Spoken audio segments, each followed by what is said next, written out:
We all have our bad habits, some of them more annoying than others, but they generally seem to come more easily than the good ones. So the question that we're here to ask is, why do we struggle so much with the good habits but easily perpetuate the bad ones? And how do we create healthy changes that maintain that behavior to install better habits?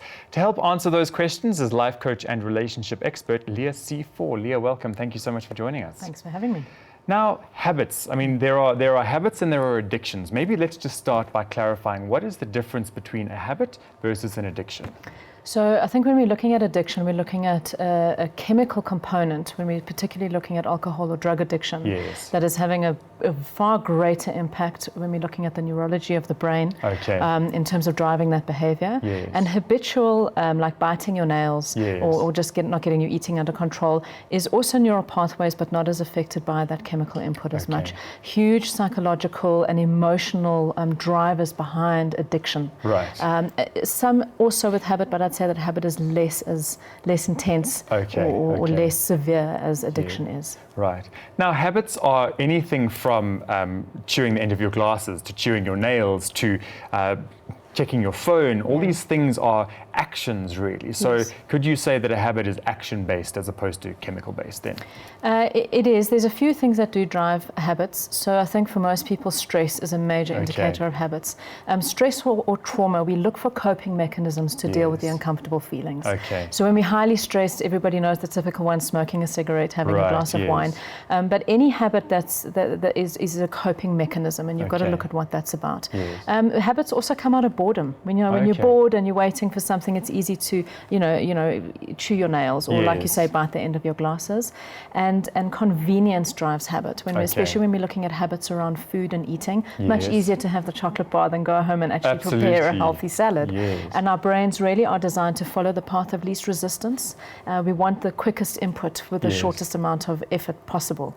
So that convenience is also a big habit driver. Why then are bad habits such a big thing in everybody's lives? I mean, you form a bad habit and you fight it and you try and break it, but to form a good habit seems to be, I suppose, also almost as hard sometimes if your good habit is in solution or to rectify the bad habit. How does that work, and what is the process of changing habits? So first, it's important to stop referring to them as bad habits and good habits, because we tend to get so self-judgmental about the bad habits. Yes, yeah, absolutely. Is this habit empowering you to where you want to be in your future, or is it not empowering you? And instead of always putting yourself down to say this is a bad habit, it was a coping mechanism that has served you for a long time in your life. And why you're not letting it go is that you haven't put energy into creating a replacement behavior. Right. You can't break, or let me correct that, you can't eliminate habits. You can only replace them with different ones. So people spend too much time trying to stop doing something, but not really replacing it with something else. And our brain will look for that satisfaction. It's going to look for the prize at the end of the pathway, so to speak. So you can't just not walk the path and then there's nowhere else for you to go. So that's important to know about. Stop referring good and bad. It's just what is giving me the greatest satisfaction in terms of the behavior I'm engaging. So I might need to stop eating chocolate or stop eating junk food, but I can't just stop unless I'm replacing it with a far healthier food intake that replaces that need. And hopefully you can do it with something tasty so that you maintain the positive. Exactly. So I think the first thing before you ever want to start changing a behavior that no longer works for you is to ask why. Find your why. Why am I wanting to change this behavior? If it is for somebody else, which very often it is, I want to lose weight because, or I need to stop smoking because, or I need to stop my biting of my nails because somebody else is wanting me to do it, you're never going to get past that step. It has to be something you want for yourself. So that's the very important first step. The big thing that people rely too much on, and where they fail, is expecting willpower and motivation to get them through changing a habit. And when you are waiting for that motivation, everybody knows it never comes. Otherwise, it wouldn't be a problem in the first place. Willpower is a muscle. It's like a muscle. It gets fatigued very easily. And every time you engage willpower, what you're actually doing is burning a neurochemical called serotonin. So serotonin is your happy, feel-good neurochemical. And when you exert willpower or resist an urge for the first time, it's easy. You walk past that chocolate cake again an hour later, it's not so harder. easy the second time. Yeah. And by the third time, you're eating it. So it's very important, one of the things to check is your serotonin levels, because it's amazing how much that impacts your ability to bring willpower to the table.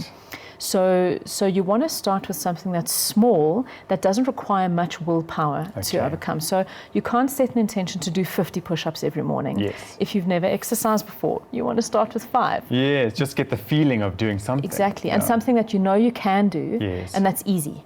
Because if it's not 50, now you've got to pull on your willpower. Absolutely. And if you're going through a rough time in your life, if you are depressed, if you have got no inspiration, if you in quite a negative space, you're not going to have serotonin levels that are high enough to push that willpower that you need. So willpower and motivation, stop relying on those two things. And when we look at the time frame to entrench a habit, we're looking at 66 days. So people think it's, it always used to be 21 days. Yes. What you actually, the 21 days is creating the new neural pathway in your brain, but the 66 days is enhancing that pathway to the point that it is entrenched. And when I said before that you can't eliminate a habit, you can only replace one, the pathway that exists around the negative habit you're wanting to get rid of will always be there. It never goes away. You just stop lighting it up. You will light up in a new direction. And that's what takes 66 days. So is it again, sorry to interrupt, about the path of least resistance? So you've created a new path and you need to just maintain that pathway, and it is the one of least resistance. And maintaining it in incremental steps. So make a small change and do it for 21 days. Once you kind of got that, then you can go, maintaining that, now bring another behavior in. And then another after 21. So you're still maintaining the 66 days, but just do one thing. So don't give up the sugar and the dairy and the caffeine and the alcohol. And then you've got nothing to eat. And it's that feeling of deprivation. Choose one and do that for 21 days, and then add the next, and then add the next. So incremental is really important. Do one small thing at a time. Tracking progress is really important when you're looking at changing behaviors. So we love the reward feeling of completing something. When we can tick something off that to-do list. So print out a page of a month calendar and stick it on your cupboard door, and have a green pen and a red pen. And when you've successfully completed that behavior in a workable way for a day, tick it off. And you are now tracking your progress, which is really important. If you miss one day, it's really not a problem in terms of the long-term result. But the rule is 3 days. You cannot go 3 days or more, otherwise you're just resetting back to the starting point of creating that new neural pathway. That feels like quite a comfortable way, because you can literally gauge it and say, right, day 2, okay, I've got to do something about it. But again, if it's a small thing that you've got to do as opposed to a scary big thing, it's easier potentially to get back on the horse. And the ticks drive serotonin. When we get a little action of doing it, it's like getting that notification that you got a message on Facebook or Instagram. That little hit you get that from giving yourself the reward of I completed today and I managed to do that. And like you said earlier, it starts to increase your belief that you can. So the more you do it, the more you'll take on later down. But tracking is incredibly important when maintaining habits. You've got to look at who you surround yourself with when you are wanting to change a habit and behavior. We become and really start thinking and behaving like the people we most surround ourselves with. So if you're wanting to give up drinking, but your friends want to keep going to the bar, it's going to be a problem. It's a big problem. You want to give up junk food, but your partner keeps ordering pizza for dinner. It's a problem. So be aware of who you're surrounding yourself with. Ask for support from friends and family, and let them know to not put the temptations in your path. It's also a nice thing to do, as if you are in a relationship. If you are saying, I'm trying to break this bad eating habit, join me on this journey. So don't be like, well, bugger you, I'm going to eat the piece of pizza. Rather say, right, together, let's decide not to have that pizza or whatever. And that's how you show your partner great support. Is that I maybe don't need to break this for me, but I'm here to support you in this. So it creates a lot of support in a relationship when you can do that together. Being aware of your triggers and your temptations is really important. It's almost like prepping before you start the journey. So the pitfalls aren't going to catch you unaware. So if you know that a particular trigger is going to drive the habit, then you can change that or stop that before it becomes a problem. You know what tempts you.